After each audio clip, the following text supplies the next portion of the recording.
America किसी देश में सत्ता कैसे बदलता है? क्या यह सिर्फ एक दिन का हमला होता है? जवाब है नहीं। इस हमले से पहले अमेरिका ने वेनेजुएला पर एक तरह का युद्ध थोपा था, जो दिखाई नहीं पड़ा लेकिन जानलेवा था।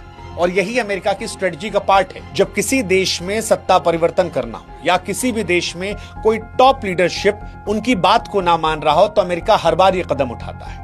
आपने बीते कुछ समय से अगर वेनेजुएला की खबर को फॉलो अप किया होगा तो आपको यह पता होगा कि खबरें आ रही थी कि वेनेजुएला अब कमजोर हो रहा है, गरीब हो रहा है। एक परसेप्शन बन रहा था कि मादुरो ने देश को कमजोर कर दिया गया। हमें बताया गया कि मादुरो की नीतियां खराब हैं, लेकिन सच का एक दूसरा पहलू है। मादुरो महान इंसान थे, ऐसा मैं कहीं नहीं कह रहा हूं। उन्होंने अपने विपक्ष को दबाया, बिल्कुल सच बात है। लेकिन दुनिया के जितने भी मुल्क हैं, अगर आप उनमें देखेंगे तो टॉप लीडरशिप को लेकर हमेशा ऐसे इल्जाम लगते रहे हैं।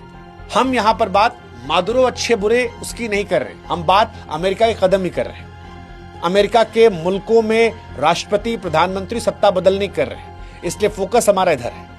अमेरिका ने वेनेजुएला पर इतने कड़े प्रतिबंध लगा दिए कि वो दुनिया के किसी भी देश से जीवन रक्षक दवाइयां नहीं खरीद सकता था, वो अपना तेल नहीं बेच पा रहा था। धीरे धीरे अमेरिका ने वेनेजुएला की अर्थव्यवस्था की नसों काटना शुरू कर दिया। अंग्रेजी में इसे आप सफोकेशन कहते हैं, यानी किसी का गला घोट देना। अमेरिका ने यह रूस के साथ भी करने की कोशिश की थी। अमेरिका की रणनीति बड़ी साफ और क्रूर है। एक देश पर सैंक्शंस लगाओ, अपने दोस्तों पर प्रेशर बनाओ कि तुम धंधा नहीं करोगे, जैसे भारत पर बनाया गया था। रूस से दूर हो जाओ ताकि रूस कमजोर हो जाए। जब रूस कमजोर होगा तो जनता परेशान होगी, जनता भूखी होगी, जनता तड़पेगी, वो अपने नेता के खिलाफ हो जाएगी। देश में गृह युद्ध के हालात होंगे, क्योंकि पेट में अगर रोटी नहीं होती है तो इंसान झंडे के लिए नहीं लड़ता, वो रोटी के लिए लड़ता है। ये रूस में भी करने की कोशिश की गई थी, जो वहां हो नहीं पाई।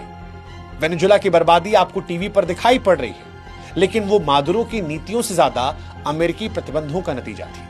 अमेरिका पहले किसी देश को अपाहिज करता है, फिर सेना को पैसे कमी से तोड़ता है, जनता को भूख पे रखता है और विपक्ष को खरीद कर खुद मसीहा बनकर उस देश में घुस जाता है। ये एक सोची समझी साजिश है।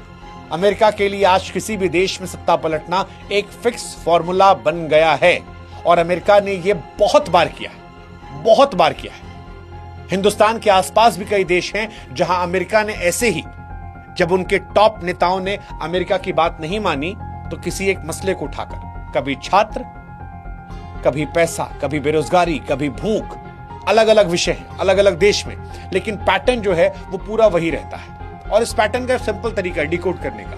पहले वहां के बिकाऊ नेताओं और मीडिया से सरकार के खिलाफ माहौल बनवाओ, फिर प्रतिबंध लगवाओ, जनता परेशान हो। जैसे ही माहौल खराब हो, लोकतंत्र बचाने के नाम पर हमला करो और अपने पसंद की एक कठपुतली सरकार को बैठा दो।